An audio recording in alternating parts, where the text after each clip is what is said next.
Hi guys! Recently I had a chance to visit Europe and the Netherlands was the first country I explored. In this video I will walk around Amsterdam, visit parks, try out public transportation and compare this all to Russia. I'll stop by a museum to learn about Dutch history and of course I also will share what I didn't like about my time in Amsterdam. Let's begin!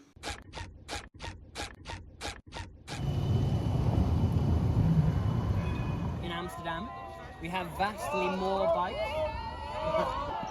Right now I've just had a walking tour with a tour guide and I bought a card. It's called Amsterdam City Card, which gives you the opportunity to visit various museums for free and tours like this, so I used it. For this I had to come to the city center. It's called the Dam Square, I believe. And since my hotel is located close to a train station, I was going to take the train to that square. I thought it would be free for me with this card, but it turns out that the Amsterdam card doesn't work for trains, only for trams, and I had to buy the ticket. And overall, as I mentioned before, I was so stressed and scared yesterday and today while I was taking this train for the first time. Yes, and now, like 3 hours after that, I'm filming a video here in a place with other people. My first impressions from the city center was that there are many people, it's very crowded and very diverse. I enjoyed the buildings and seeing the rainbow flags, but the thing I noticed and that I didn't like is trash in the streets. Not like piles of trash, but sometimes I would kick something. So we had this tour, our guide was just amazing. We walked for 2 hours around the city center and I learned that there are some crooked houses here, especially those very authentic ones. And it happens because the city is thinking and they did something to prevent it, like they put wooden things under the house, but they are rotting. And it is a responsibility of the owners to renovate it, and it costs a lot of money. That's why people don't do this and continue to live in crooked houses. I also learned a lot about the history of this country, of colonialism, of weed situation here, about LGBT rights. As for the LGBT community, I happened to visit Amsterdam during Pride celebrations in August. I have made a separate video about these events, you can check it out here. But now let's go for a walk around the city. Today is Sunday, so probably that's why it's so silent here. Also, I used to think that Amsterdam is a larger city, but officially 900,000 people live here. I thought that it's like 3 or 4 million. This flag with 3 crosses, I see it everywhere. It's actually the flag of the city of Amsterdam. Looks kind of cool and unusual for a city flag. And they also use this design in marketing, for example, here.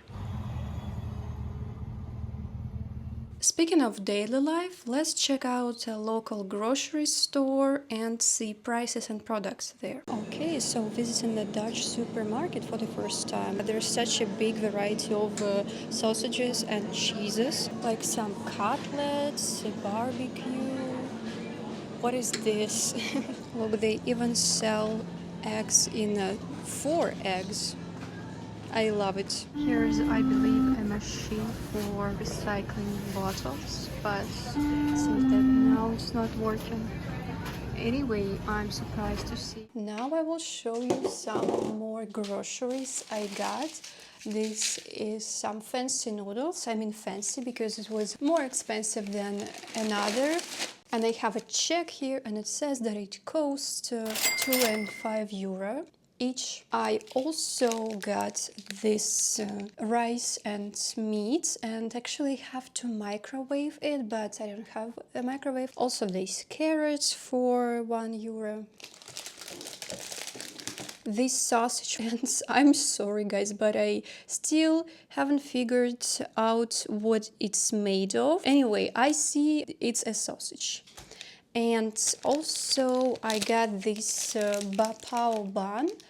I don't know even what cuisine it comes from, but it reminded me of pyanse, the dish of Koreans in Russia. And for dessert, I got these waffles, which is 2 and 2 euro, and this cookie, which is 3 and 3.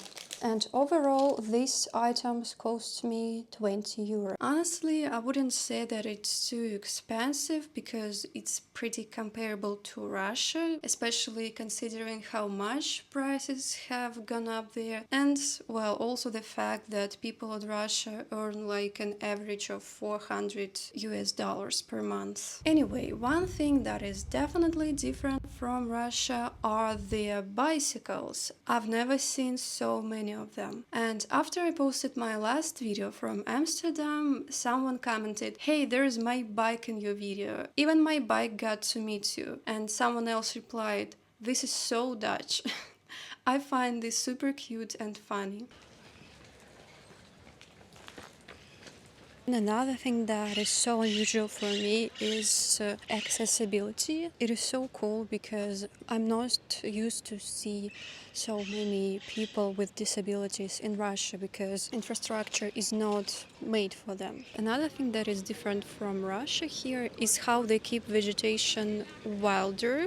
In a way, if this was in Russia, on this place there would be a white curb, and also the bottom of the trees would be painted white for no reason because it is just a tradition from the Soviet times. And also another common thing for parks in Russia and in general for city planning is abundance of fences. There is a curb or a black fence. And it's worth to say that in Russia there are parks like this, probably mostly in Moscow, and one that I visited is Zaryadye Park in the very city center. When I first walked there, I was surprised why there are no curbs, why it looks so unusual. But overall, our parks are still Soviet. Even these flowers surrounding the pillar, I think that it's so beautiful. Here's one more example. You see, there's no curb. There's just a bush forest behind me. And oh my god, I see some trash here. Oh, okay, taking my words back. The decaying West, collapsing society, Russia is the only savior of this world. That's terrible. But how did the country ever get to this point? To find out, let's dig into some of the Netherlands history.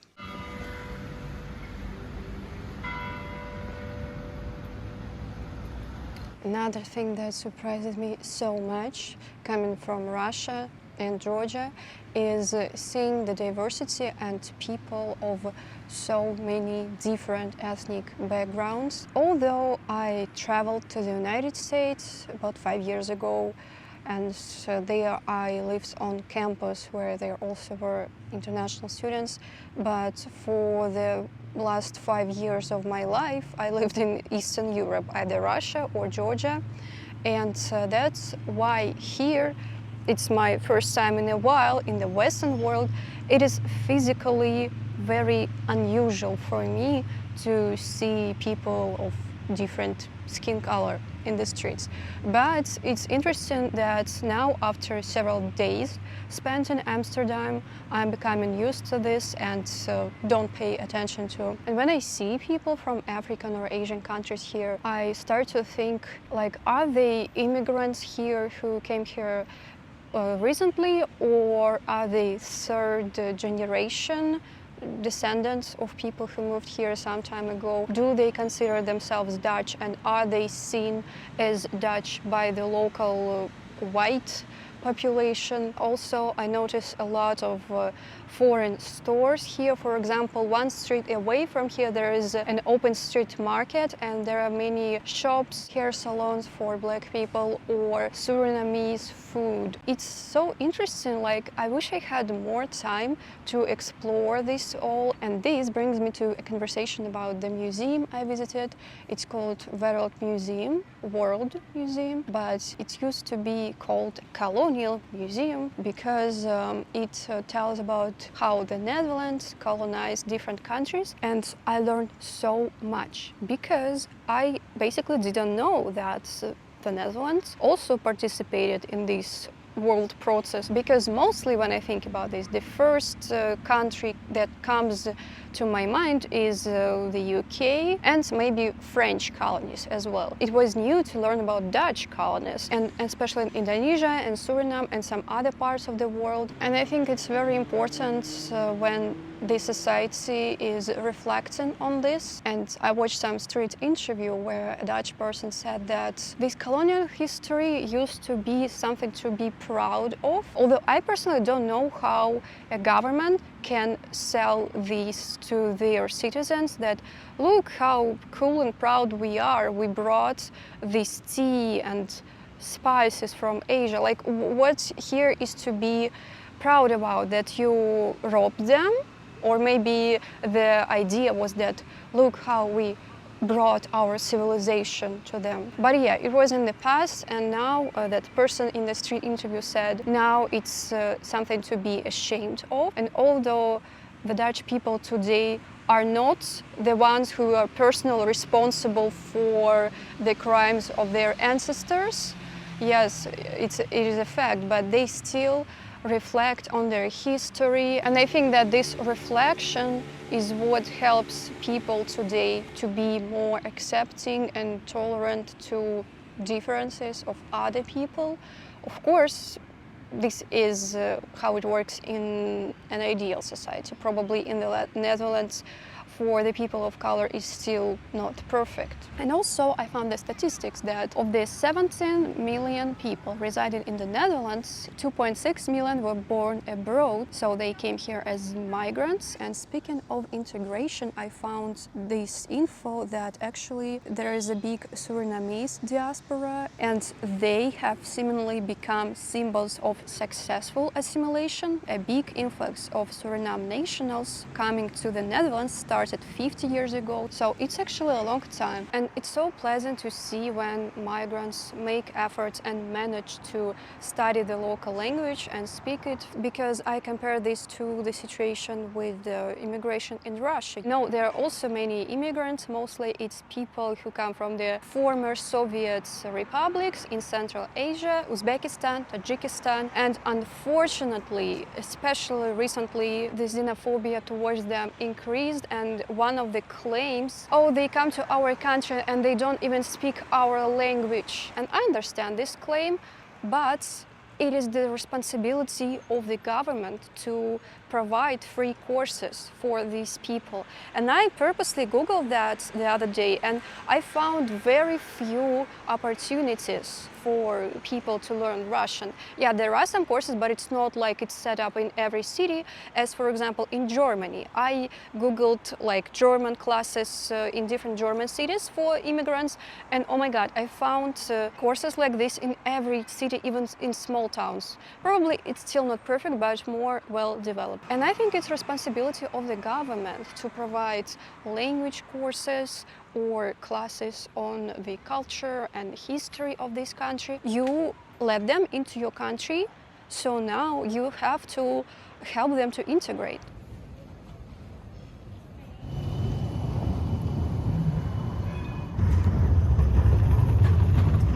And of course, I have to mention the public transportation here. Is it really as convenient as people say? This city just spoils me with public transport. I can get to any point with the tram, and it's so cool that they preserved the rails. And one more thing that surprised me is how close the trams are passing to each other. I was scared for the first time, and I already anticipate critical comments like, but doesn't Moscow have a developed public transport as well? I'll say yes. Public transport in Moscow is just amazing. They also have the well-developed and very clean underground. They have trams. I'm not sure about bike lanes, but also buses. But let's compare the city sizes. In Moscow officially live 12 million people, but I think it's more, it's 16 or maybe even 20. And here it's only 900,000 people, which I also think is actually more. But okay, the fact is that Moscow like 15 times higher in population than Amsterdam. So let's compare Amsterdam to something more equal, similar city, I don't know, Voronezh or, okay, Khabarovsk. The trams we have are these Soviet, very noisy things, and Russia actually has all the resources to build the public transport system in Khabarovsk, similar to Amsterdam, but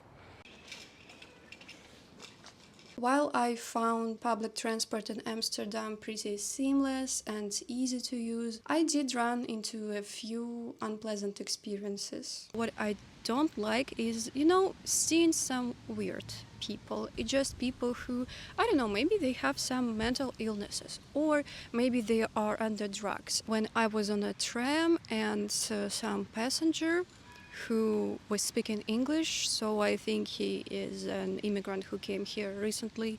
He apparently confused the route, and when he was going out of the tram, he complained about this to the driver and said like, "Oh, why you said the wrong route to me?" And the driver said, "I'm sorry," but then this guy said, "Oh, fuck you," and don't tell me sorry. Actually, there was another unpleasant situation on the tram when there were some tourists sitting next to me, and when a man entered the tram, and apparently one of the tourists looked at that man and he was like, "What you looking at?" And then continuously for several minutes, this man who just came in started to insult the tourist, but the tourist was smart enough to just not answer, and I was really scared that moment, and after that my mood was spoiled. So this was my experience in the Netherlands, and as you see, it wasn't only positive, but I really needed to include this into the video. And also, it's disturbing that these negative interactions that I witnessed come from non-local people. These people were not Dutch. They were, I don't know, one man was of African descent, probably because so many countries, people from so many countries colonized in the past now are moving to the Netherlands. And I don't know his background exactly. And another man was, I assume, maybe Turkey or Middle Eastern countries. I definitely don't think that actions of such people represent the whole group, the whole ethnic minorities and diasporas who live in the Netherlands. And it is just disturbing to me that now such situations will be used by far-right movements who say that all these immigrants are coming to our country, committing crimes, they're eating our dogs and cats in Springfield, I'm totally against it. I don't want my words to be used by them, and I'm myself really pro-immigration, and I mean I'm myself an immigrant now and potentially going to immigrate to some European country in the future. I'm really sorry that local people who see this, who see negativity that comes from foreigners, now will think even worse about a group of immigrants who are already marginalized, and people suffer from prejudice. I mean, girls who wear hijabs and their traditional clothes. So, I mean, there's enough of discrimination still for non-local population. So to resume this all, I would say that I cannot just cross out this feeling of fear and anxiety that I felt seeing this, and I'm worried that these situations bring instability into this developed and progressive world, and that it also can fuel anti-immigrant sentiments of far-right groups and so on. That's my take on this.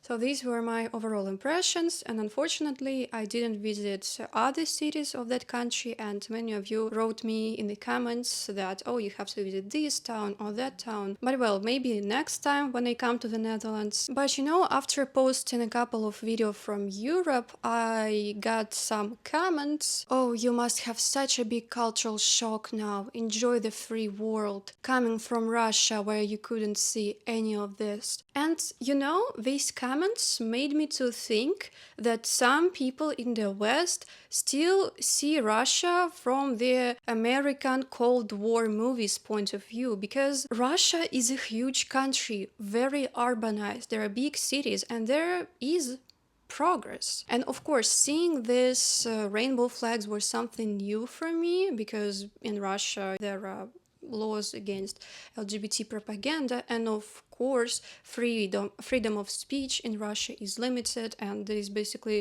no opposition because it is either out of the country or in jail.